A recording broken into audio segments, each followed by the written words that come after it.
السلام علیکم ناظرین حضرات، آج ہم آپ کے لیے ایک منفرد اور ایک بہت خوبصورت واقعہ پیش کر رہے ہیں۔ ہارون رشید ایک بہت بڑا بادشاہ گزرا ہے جس کی حکومت پوری دنیا پر تھی۔ اس کے زمانے میں ایک بہلول دانا نامک کے ایک بزرگ تھے جو اللہ کے بہت بڑے ولی تھے، اس لیے ہارون رشید ان کا بہت احترام کیا کرتا تھا۔ ہارون رشید کی بیوی جس کا نام زبیدہ تھا وہ بہت ہی نیک عورت تھی۔ بادشاہ کی بیوی نے محل میں ایسی 1000 نوکرانیاں رکھی ہوئی تھیں جو قرآن کی حافظہ تھیں اور قرآن کی تلاوت کے لیے ان سب کی ڈیوٹی الگ الگ شفٹوں میں لگی ہوئی تھی، جس کا نتیجہ یہ ہوتا کہ محل میں 24 گھنٹے قرآن کی تلاوت ہوتی رہتی تھی اور اس کا محل قرآن کا گلشن لگتا تھا۔ ایک دن کی بات ہے کہ ہارون رشید اپنی بیوی زبیدہ کے ساتھ دریا کے کنارے ٹہل رہے تھے کہ ایک جگہ بزرگ بہلول دانا کو بیٹھے ہوئے دیکھا۔ دیکھتے ہی اس نے سلام کیا تو بہلول دانا نے جواب دیا۔ بہلول اس وقت مٹی کے گھروندے بنا رہے تھے تو ہارون رشید نے پوچھا، کیا کر رہے ہو؟ بہلول دانا نے جواب دیا، ریت میں گھر بنا رہا ہوں۔ ہارون رشید نے پوچھا، کس کے لیے بنا رہے ہو؟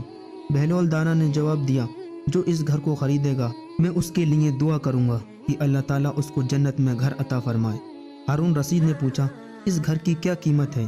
بہلول نے جواب دیا، صرف 1 دینار۔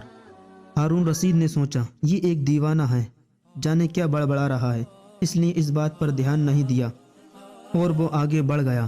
اس کے پیچھے زبیدہ خاتون آئیں، انہوں نے بھی سلام کر کے یہی سوال پوچھا، کیا کر رہے ہو؟ کس کے لیے بنا رہے ہو؟ بہلول نے پھر وہی جواب ان کو بھی دیا، جو اس گھر کو خریدے گا میں اس کے لیے دعا کروں گا کہ اللہ تعالیٰ اس کو جنت میں گھر عطا فرمائے۔ قیمت پوچھنے پر بہلول نے 1 دینار بتایا تو زبیدہ خاتون نے 1 دینار دے کر کہا، میرے لیے بھی دعا کرنا، اور پھر وہ آگے بڑھ کر چلی گئیں۔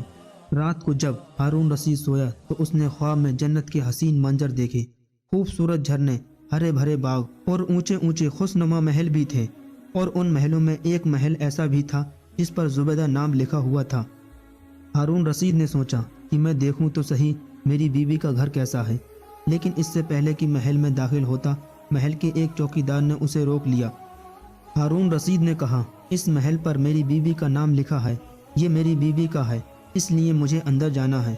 چوکیدار نے کہا، نہیں، یہاں کا قانون الگ ہے، یہاں جس کا نام ہوتا ہے اسی کو اندر جانے کی اجازت ہوتی ہے، اس کے علاوہ کسی اور کو نہیں۔ جب چوکیدار نے ہارون رشید کو دھکا دیا تو ہارون رشید کی نیند کھل گئی۔ جاگنے پر اسے یقین ہو گیا کہ بہلول کی دعا زبیدہ کے حق میں قبول ہو گئی، اور خود پر افسوس کرنے لگا کہ میں بھی اپنے لیے ایک گھر خرید لیتا تو کتنا اچھا ہوتا۔ وہ ساری رات اسی افسوس میں کروٹیں بدلتا رہا۔ صبح آنکھ کھلی تو اس نے سوچا کہ آج ضرور میں دریا کے کنارے جاؤں گا اور بہلول سے دعا کروا کے اپنے لیے جنت میں مکان ضرور خریدوں گا۔ اگلے دن وہ دریا کے کنارے بہلول کو تلاش کرتے ہوئے ادھر ادھر دیکھ رہا تھا کہ اس نے پھر بہلول کو اسی طرح مکان بناتے ہوئے دیکھا تو قریب جا کر سلام کیا اور بہلول نے جواب دیا۔ اس کے بعد پھر وہی سوالات شروع ہو گئے۔ ہارون رشید نے کہا، کیا کر رہے ہو؟ بہلول نے جواب دیا، ریت میں گھر بنا رہا ہوں۔ ہارون رشید نے پوچھا، کس کے لیے بنا رہے ہو؟ بہلول نے جواب دیا، جو اس گھر کو خریدے گا میں اس کے لیے دعا کروں گا کہ اللہ تعالیٰ اس کو جنت میں گھر عطا فرمائے۔ ہارون رشید نے پوچھا، اس گھر کی کیا قیمت ہے؟ بہلول نے جواب دیا، اس کی قیمت پوری دنیا کی بادشاہی ہے۔ ہارون رشید نے کہا، اتنی قیمت تو میں نہیں دے سکتا، لیکن کل تو 1 دینار کے بدلے دے رہے تھے اور آج پوری دنیا کی بادشاہی مانگ رہے ہو۔ بہلول نے کہا، بادشاہ سلامت، کل بن دیکھے معاملہ تھا اور آج دیکھا ہوا معاملہ ہے۔ کل بن دیکھے سودا تھا اس لیے سستا مل رہا تھا، اور آج چونکہ جنت دیکھ آئے ہو اس لیے اب اس کی قیمت زیادہ دینی پڑے گی۔ ہماری مثال بھی ایسی ہی ہے کہ آج ہم نے اللہ اور اس کے رسول کو بن دیکھے مانا تھا، اس لیے جنت بڑی سستی ہے، لیکن جب موت کے وقت کی آخرت کی نشانیاں دیکھ لیں گے تو پھر اس کے بعد اس کی قیمت ادا نہیں کر سکیں گے۔ اللہ تعالی ہم سب کو صحیح راستے پر چلنے کی توفیق عطا فرمائے۔ ناظرین حضرات، اسی طرح ایمان افروز واقعہ سننے کے لیے ہمارا چینل سبسکرائب کریں۔